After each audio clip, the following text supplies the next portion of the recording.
محترم و مکرم ناظرین کرام، آپ ہم اس بات کو اچھی طرح جانتے ہیں کہ ماہ رمضان المبارک ہم پر سایہ فگن ہے۔ اس کے بارے میں حدیث شریف میں آیا ہے اولہ رحمہ، اس کا پہلا عشرہ رحمت کا ہے جو کہ ہم سے رخصت ہو چکا ہے۔ وَأَوْسَطُهُ مغفرہ، درمیانی عشرہ مغفرت کا ہے جس کے سائے میں آپ ہم گزر رہے ہیں۔ آخری عشرے کے بارے میں فرمایا اتقم من النار، دوزخ سے آزادی کا عشرہ ہے۔ تو اب رمضان المبارک پہلے ہی سے اللہ نے فرمایا کہ یہ گنے چنے چند دن ہیں، ایام معدودات، جس کا تقریباً حصہ ہم سے رخصت ہو چکا ہے۔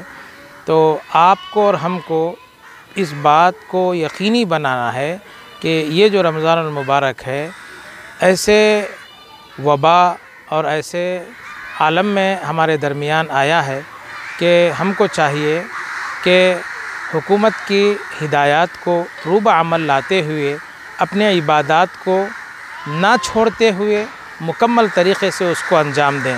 مثلاً چہرے پر ماسک لگائیں اور اسی طریقے سے نماز جب پڑھیں تو سوشل ڈسٹینسنگ کے ساتھ یعنی فاصلے کے ساتھ ٹھہریں، اور اسی طریقے سے اب یہ نائٹ کرفیو ہے، اب نہیں معلوم آئندہ کے حالات اور کیا ہونے والے ہیں، اللہ بہتر کرنے والا ہے، لیکن بہر صورت حکومت کے ہدایات کے مطابق عمل کرتے ہوئے ہم اپنی عبادات کو انجام دیں۔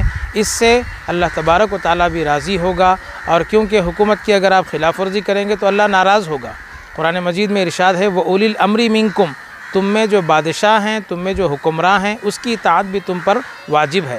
اللہ کی اطاعت کے بعد حکمراں کی اطاعت بھی واجب ہے، اور یہ جو ہدایات ہیں ہمارے اپنے درستگی اور ہماری اپنی اصلاح کے لیے ہیں۔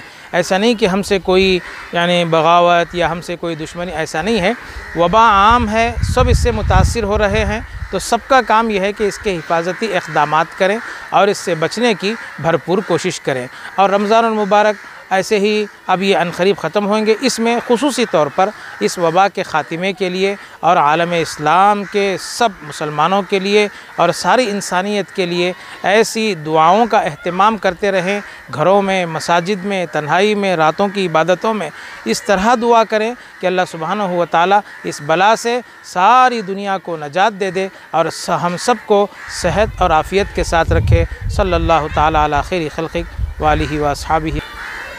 میں حافظ محمد آصف الدین کامل الفقہ جامعہ نظامیہ حیدرآباد تراویح سنانے کے خاطر اپنے وطن عزیز اور وطن اصلی کی طرف آیا ہوں، اور روزانہ الحمدللہ تراویح ہو رہی ہے، اور تراویح کے بعد قرآن مجید کی تفسیر اور اس کی تشریح بھی مختصر طریقے سے بیان کی جا رہی ہے۔